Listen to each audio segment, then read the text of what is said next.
Hello,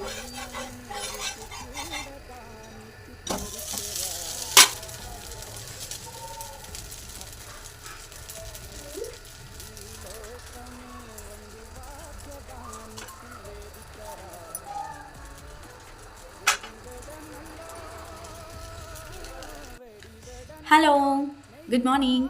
ఇవాళ Thursday special మా ఇంట్లో అయితే బ్రేక్ఫాస్ట్ దోశ అండి. దోశకి చట్నీ అయితే అయిపోయింది. నేను చేసిన చట్నీయే కొంచెం ఉంటే మా వారు తినేశారు, ఇంకా పిల్లలు తినేశారు, అయిపోయింది. సో నేనైతే ఎగ్ కర్రీ వండినా మా పెద్దోడి లంచ్ బాక్స్లోకి, ఇంకా మా లంచ్కి.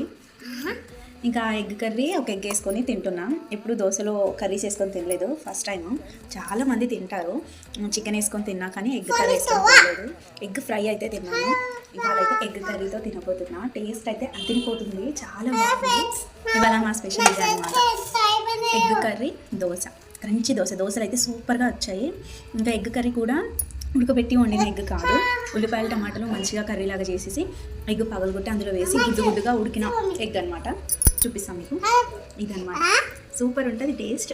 మీ కూరలు రావడానికే చెప్తున్నా. మీరు కూడా చేసుకొని తినండి, నాకు డిస్ట్రిక్ట్ పెట్టకండి, ఓకేనా? సబ్స్క్రైబ్.